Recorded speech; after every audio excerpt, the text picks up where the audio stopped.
नमस्कार, मैं अखिलेश पाठक। आप देख रहे हैं द दस्तक 24। इस वक्त नगर निकाय चुनाव में मैं मौजूद हूं और नगर निकाय चुनाव में जगह जगह प्रत्याशियों का सर्वे भी कर रहे हैं हम लोग। और हमारे साथ इस दरगन प्रथम वार्ड से कांग्रेस के प्रत्याशी हैं। चूँकि अगर कांग्रेस की बात करूं मैं, तो कांग्रेस जैसा माना जाता था कि आज़ादी के पहले कांग्रेस एक मजबूत पार्टी थी जो स्वतंत्रता संग्राम की धुरी थी। उसके बाद जब आज़ादी हुई सन 47 के बाद, जब देश में संविधान लागू हुआ 1950 के बाद, इस देश में कांग्रेस इकलौती सबसे मजबूत पार्टी बन गई। मजबूत पार्टी बनने के बाद लगभग 49 सालों तक कांग्रेस ने शासन किया। उसके बावजूद भी क्या कमियां रह गईं कि कांग्रेस सत्ता में आने से विफल रही। भारतीय जनता पार्टी शासन में आई और पूरी तरीके से अपना वर्चस्व बढ़ा लिया। धीरे धीरे अब राहुल गांधी की भारत जोड़ो यात्रा से कांग्रेस में कुछ एक नया असर दिखाई दे रहा है। ज़्यादा बातचीत करने के लिए हमारे साथ इस वक्त कांग्रेस प्रत्याशी हैं, इनसे ही ज़्यादा बातचीत करेंगे। सबसे पहले सवाल ये है कि कांग्रेस कहाँ पर है और आपके क्षेत्र में कांग्रेस का क्या वर्चस्व दिखाई दे रहा है? देखिए, कांग्रेस मानना ये है हमारा कि राजनीति को काफ़ी बदल के पेश किया गया, जिसमें बहुत बड़ा हाथ है देश की मीडिया का, जो अच्छी चीज़ों को छुपाकर ख़राब चीज़ों को ऊपर लाकर बीजेपी को उठाने का काम किया, जिसमें बीजेपी उठती चली गई और कांग्रेस ख़त्म होती चली। सर, ये आपको लगता है कि मीडिया का ही हाथ है जो बीजेपी उठी है? बिल्कुल। आप जाइए 2014 के चुनाव पे, आप जब भी टीवी देखते होंगे बैठ के, तो 10 मिनट की भी न्यूज़ नहीं आती, 5 मिनट 7 मिनट, उसके बाद 10 मिनट का 15 मिनट का एडवर्टाइजमेंट आता है। मोदी जी जाते हैं बनारस, वो प्रोग्राम चलता है 1.5 घंटा बिना ब्रेक के। तो क्या है, आपकी कमाई एडवर्टाइजमेंट से? आप 1.5 घंटे का प्रोग्राम कर रहे हो बिना ऐड के, तो आप अपना नुकसान कैसे करो? जाहिर है कहीं ना कहीं से कुछ ना कुछ चल रहा है आपका सिस्टम, है ना। तो वहीं से समझ में आता है कि सारा सिस्टम कैप्चर है, सारा सिस्टम कैप्चर है। जिसको प्रमोट किया जा रहा है वो प्रमोट हो रहा है, जनता के दिमाग में जो घुसेड़ा जा रहा है और वो घुसा और लोग आ गए उनके छल में। सच ये है कि 14 से पहले जिन वजहों से वो सरकार में आए, महंगाई, कोरोना, रो के, आज क्या वो किसी भी चीज़ को सस्ता कर पाए? 400 का सिलेंडर 1000-1100 में पहुंचा पड़ा है। 60-65 रुपये का पेट्रोल आप खुद जान रहे हैं 100 रुपये से ऊपर पहुंच गया है। तो ये क्या है? ये कौन सा विकास है? ये कौन सा विकास है? ये इनसे खुद पूछना चाहिए। नगर निकाय का चुनाव है और नगर निकाय के चुनाव में हर वार्ड के जो वोटर्स हैं ये बहुत महत्वपूर्ण स्थान रखते हैं। ज़मीनी स्तर पर क्या कार्य हुआ है इसके बारे में? जो कुछ सरकार, प्रदेश सरकार कहती है कि हमने गड्ढा मुक्त कर दिया है और नालियों की सफाई करवा दी है, ज़मीनी स्तर पर क्या कार्य हुए हैं?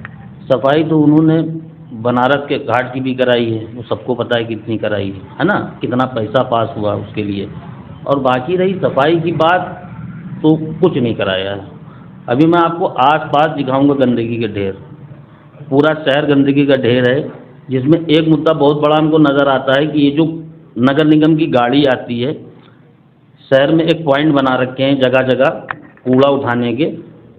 अब वो जेसीबी आती है और उसके साथ में एक आता है डंपर कूड़ा उठाने वाला, कितना वो बैक्टीरिया फैलाता हुआ जाता है पूरे रास्ते, कितना लोगों को बीमारी का खतरा है उससे। ये काम जो इस सरकार को करना चाहिए, रात के 12 बजे जब लोग अपने घरों में हों कि हाँ भाई एक्जॉन स्कूल के पास कूड़ा है, या राजाजीपुरम में कूड़ा है, या टूरियागंज ढाल के पास कूड़ा घर बना हुआ है, वहाँ से ये कूड़ा रात के 12 बजे 1 बजे अगर उठेगा तो शायद बीमारियाँ कम फैलें।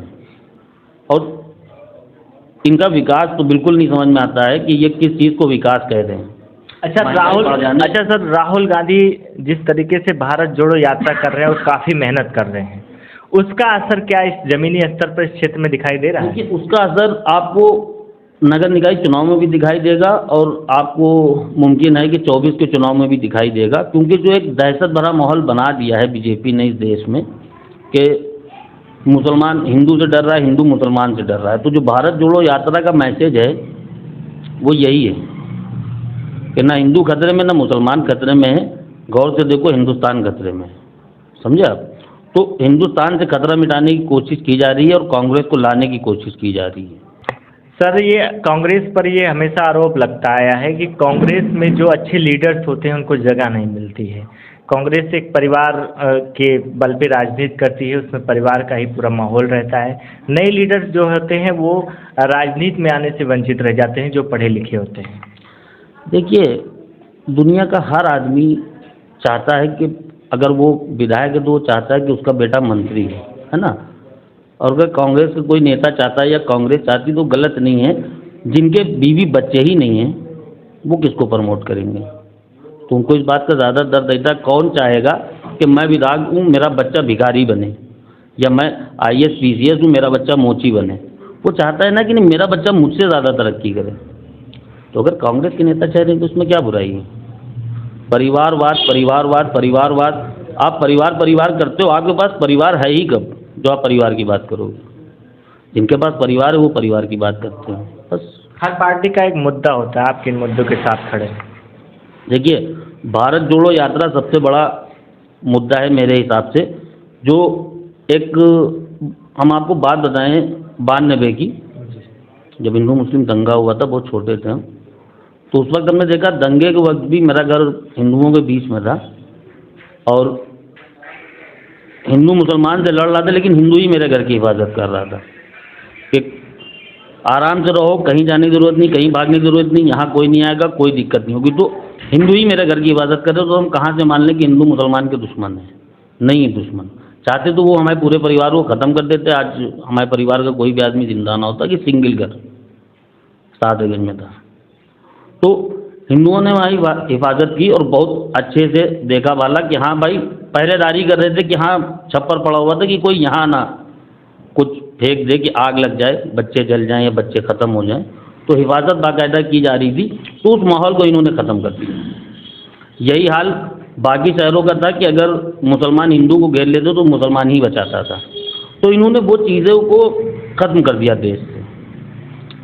मुसलमान हिंदू से खतरा खाने लगा है और हिंदू मुसलमान से खतरा खाने लगा है। छोटा मोटा प्रॉपर्टी का ही काम है मेरा।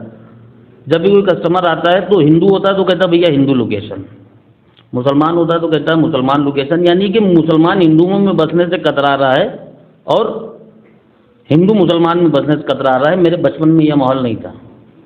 यह माहौल धीरे धीरे बनाया है तो बीजेपी ने बनाया है, डरा डरा के। तो डर की राजनीति मुमकिन है कि राहुल गांधी जी की जो यात्रा है, भारत जोड़ो यात्रा, ये कंप्लीट होते होते ये डर की राजनीति खत्म कर देगी। लेकिन सर, अगर बात हो रही कि जैसे आप बोल रहे हैं कि हिंदू मुस्लिमों को डराया जा रहा है, लेकिन मुस्लिमों को भी तो खुलकर आगे आने का हक है ना, ये लोकतंत्र है। मेरा मतलब ये नहीं कि मुस्लिमों को डराया जा रहा है, मेरा मतलब ये है कि हिंदुओं को मुसलमान से डराया जा रहा है और मुसलमान को हिंदू डराया रहा है, हिंदू को मुसलमान से डराया जा रहा है। समझा? कि वो छोड़ दिए जाते हैं कुछ लोग, उनकी तनख्वाहें होती हैं, वो माहौल सेट करते हैं।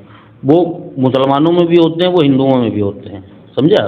तो एक माहौल सेट किया जाता है, चुनाव के टाइम में डराया जाता है लोगों को कि अगर ये आ गए तो ये तुमको काट के खा जाएंगे, चबा के खा जाएंगे, तुमको जला देंगे। मुसलमानों को तो 2002 का गुजरात दंगा याद दिलाया जाता है, 6 दिसंबर याद दिलाया जाता है। समझे? और ये पता नहीं कहाँ से अजीब अजीब सी कहानियाँ ले आए हैं RSS वाले कि ये अजीब अजीब सी कहानियाँ सुनाते हैं कि आज सोशल मीडिया का दौर है। इनकी कहानियाँ ये रहती हैं कि आज केरल में मुसलमानों ने फला लड़की के साथ इस तरह का कांड कर दिया। वो ना फेसबुक पे होता है ना कहीं होता है, वो सिर्फ कहानी उनके पास होती आज के दौर में। और वो ढूंढते हैं 20 साल के 18 साल के लड़के जिनके दिमाग में ये गंदगी भरते हैं और वो आगे चल के उनका माइंडसेट यही होता है कि मुसलमान बड़े ख़राब हैं। सर, भारतीय जनता पार्टी सत्ता में है तो कांग्रेस का या विपक्षी पार्टियों का खतरा RSS से क्यों रहता है? देखिए, ये सच मायनों में तो जो भी भारतीय जनता पार्टी को चला रहा है वो RSS ही चला रहा है। और ये शायद हम अपने शब्दों में बताएं ना बताएं, ये पूरा देश जान रहा है और सारी मीडिया जान रही, आप भी जान रहे हो। कोई भी भारतीय जनता पार्टी का शायद कोई एक नेता ऐसा हो जो RSS से ना जुड़ा हो, RSS की सोच वाला ना हो। समझा? संघ ही चला रहा है। मोदी जी भी संघ से आए हैं, अडवाणी जी भी संघ से आए हैं, लगभग सभी संघ से ही जुड़े हुए लोग हैं। तो कैसे इन दोनों को हम एक ना माने, अलग कोई समान। अगर बात की जाए सिंबल की, तो सभी पार्टियां अपने सिंबल से प्रत्याशियों को उतार रही हैं मैदान में, और सिंबल से चुनाव लड़ने का एक प्रचलन सा चल गया है। तो आपने कांग्रेस में ये हाथ का पंजा, ये कांग्रेस का सिंबल क्यों चुना? और बहुत सारी पार्टियां थी, क्या लगता था आपको? देखिए, कांग्रेस में ज़्यादातर जो गांधी जी की विचारधारा है, वो मान के चलिए कि मेरी भी विचारधारा कुछ इस तरह की है कि जो भी हिंदुस्तानी है वो अपना भाई है, उसे इंसान की नज़र से पहले देखो, मुसलमान या हिंदू की नज़र से बाद में। बीजेपी में आप जाइए तो वो सच मायनों में उन्होंने पूरी तरह से स्पष्ट कर दिया इस चीज़ को कि सिर्फ वो हिंदुओं की पार्टी है। खैर सपा में ऐसा नहीं, लेकिन सपा की चीज़ें ये खराब लगती हैं कि सपा के कुछ लोग इस काम में लग जाते हैं मुसलमान को डराने में, जब भी चुनाव आता है कि संभालो वरना ये हो सकता है, वरना वो हो सकता है, कि यानी कि हमको लाओ और सबको हटाओ। कांग्रेस कभी नहीं करती, कांग्रेस को इसलिए चुना। अगर आप इस वार्ड से पार्षद चुन करके आते हैं तो यहाँ की जनता के लिए क्या कुछ नया करेंगे? देखिए, जान लगानी जनता के लिए। वैसे तो आपको बताएं, कोरोना काल आया, उसमें भी कौन राशन बांट रहा है और कौन ज़रूरतमंद है या हम कितना बांट सकते हैं, ज़रूरतमंदों को ढूंढ के उन तक की राशन पहुंचाया। अभी जो फ्री सेवाएं हैं सरकार की तरफ से, जो हमेशा रहती हैं फ्री इलाज वाली, उसमें बहुतों का काम कराया है। ख़ास तौर से जैसे विधवा पेंशन है या जो बेवाओं का पैसा आता है, समझे आप, तो बहुत सारी चीज़ें हैं। सबसे ज़्यादा मेरा दिमाग इस चीज़ पे चलता है कि जो लोग किराए पे रह रहे हैं, इसमें बहुत धांधली होती है आपके एलडीए के फ्लैटों में। इस धांधली पर सबसे पहले नज़र रखनी, ताकि सबके पास अपना घर हो, लोग किराए पे ना रहें, छोटा ही सही अपना खुद का घर हो। अक्सर ये होता है, आप कॉलोनी में जाके देखिए, कॉलोनियाँ भरी तो होती लेकिन किराएदारों से भरी होती हैं, ये पता चलता है।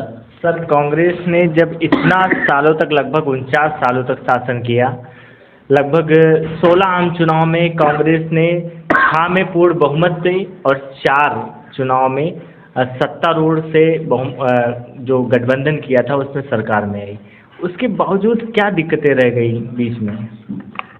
देखिए, मामला ये है कि कुछ चीज़ें रही होंगी जो वो नोटिस नहीं कर पाई कांग्रेस पार्टी। एक सच ये भी है कि जब इस देश से अंग्रेज गए हैं तो क्या छोड़ के गए थे, और जो कहा जाता है कि 70 साल से लूट रही है कांग्रेस, तो क्या लूटा कांग्रेस ने?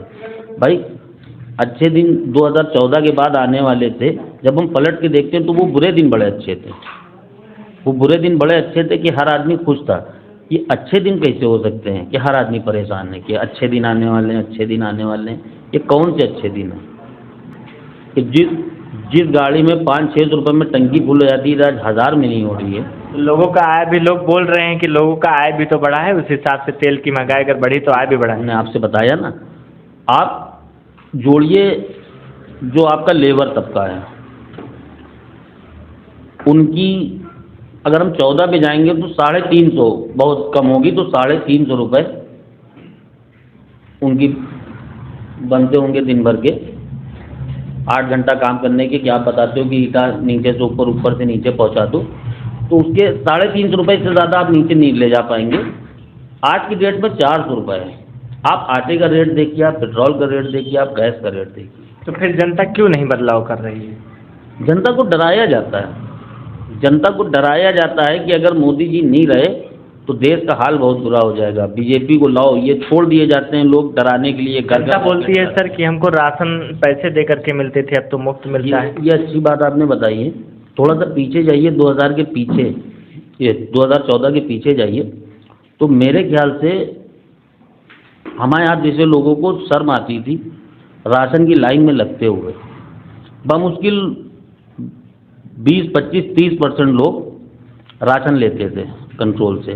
मोदी जी ने 80% को खड़ा कर दिया। ये चाहिए था हमें, लाइन में खड़ा कर दिया, फ्री के राशन लेने के लिए खड़ा कर दिया। तो ये गरीबी बढ़ाई या तरक्की की देश की? ये तरक्की है। कि जो सुकून से खा पी रहा था उसके हालात ऐसे हो गए कि वो फ्री राशन लेने के लिए उसके घर की औरतें लाइन में खड़ी, वो गया हुआ है काम पे, जो अपने घर की औरतों को चाहता नहीं था बाहर निकले, वो लाइन में खड़ी। तो ये तरक्की है। तो नगर निकाय चुनाव से हट करके हम थोड़ा सा बातचीत करेंगे। 2024 का आने वाला चुनाव है और ये चुनाव 2024 के चुनाव के लिए सेमीफाइनल के रूप में देख रहे हैं, वो फाइनल चुनाव है, तो उसमें क्या कांग्रेस का वर्चस्व रहेगा? देखिए, इस बार जो हम उम्मीद कर रहे हैं 24 में कांग्रेस सरकार आनी है, क्योंकि पब्लिक ने जैसे इन्हें कुर्सी पर बैठाला है वैसे ही गिरा भी देगी। क्योंकि जिस उम्मीद के साथ बैठाला था, जो सोच रखा था कि चलो भाई 5 साल तो आपने ये कह के बिता दिए कि भाई कांग्रेस ने बड़ा बिगाड़ के रखा है, उसको हम सही कर रहे हैं, वक्त लग रहा है, सही कर रहे हैं, वक्त लग रहा है। तो कितना वक्त, क्या 50 साल चाहिए? 70 साल उन्होंने आपके हिसाब से बिगाड़ने में लगाए, है ना? तो क्या आपको 140 साल चाहिए इसको सही करने में? सीधी सी बात यह है कि सिर्फ बेवकूफ़ बनाया जा रहा है और कुछ नहीं चल रहा है। विकास हो रहा है, फिर से हम कहेंगे विकास हुआ है, देश का बहुत बढ़िया विकास हुआ है अंबानी और अडानी जी का, बाकी तो किसी का नहीं हुआ। बाकी बीजेपी का हुआ होगा, उनके नेताओं का हुआ होगा, विकास तो किसी का नहीं हुआ। आप खुद मार्केट में जाते हैं, दुकानदारों के हाल लीजिए, खाने के होटल हैं उनके हाल लीजिए, यहाँ तक कि बहुत छोटी सी बात है कि नगर निगम के ठेकेदार है आज की डेट में आप उनसे पूछिए कि क्या पहले जो कांग्रेस की सरकार में उनके पास काम रहता है रोड नाली सड़क का, क्या आज उनके पास उतना काम है? नहीं है। जब काम हो ही नहीं रहा है तो विकास कहाँ हो रहा है? बड़े बड़े ठेकेदार बैठे हुए हैं कि वो ये सोच रहे हैं कि कुछ और किया जाए। मेरे ही जानने वाले बड़े बड़े ठेकेदार बैठे हैं कि जिनकी 7-7, 8-8, 10-10 साइटें चलती थी, आज उनके पास एक साइट नहीं है। ये इसकी क्या वजह है? भाई इसकी वजह यही है कि क्या काम नहीं मिल रहा है? काम कराया ही नहीं जा रहा है, काम हो ही नहीं रहा है, काम हो ही नहीं रहा है, बिल्कुल नहीं हो रहा है। पूर्वांचल एक्सप्रेस वे बन रहा है और बहुत सारे बड़े बड़े कार्य हो रहे हैं। देखिए, हमने बात जैसे आपने नगर निगम की, आप पूर्वांचल एक्सप्रेस वे की बात कर रहे हैं, बन रहा है, ठीक है, बन तो ऐसे आपका किसान पथ भी रहा है, आपका किसान पथ भी बन रहा है। बात आउटर रिंग रोड की नहीं, बात हम शहर की कर रहे हैं, बात हम शहर के अंदर की कर रहे हैं।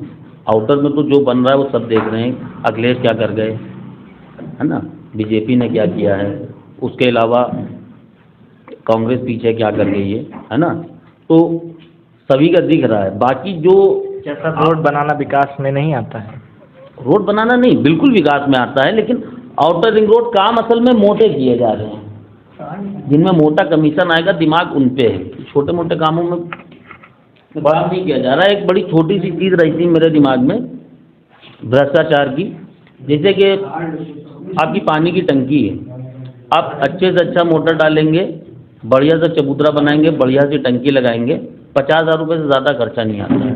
लेकिन ये टंकी पास होती है 1 करोड़ की, तो ये 1 लाख रुपए की, सॉरी 1 लाख रुपए की पास होती, तो ये 1 लाख रुपए की क्यों पास होती है?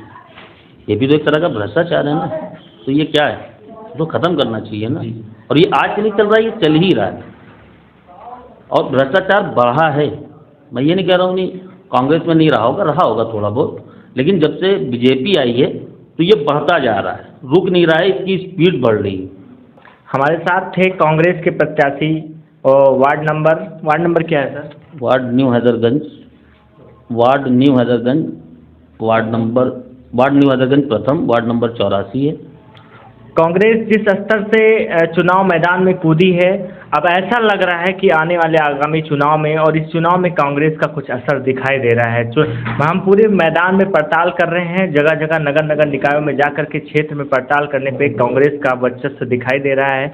हम ऐसे ही पड़ताल आपको दिखाते रहेंगे, तब तक के लिए देखते रहिए द दस्तक 24।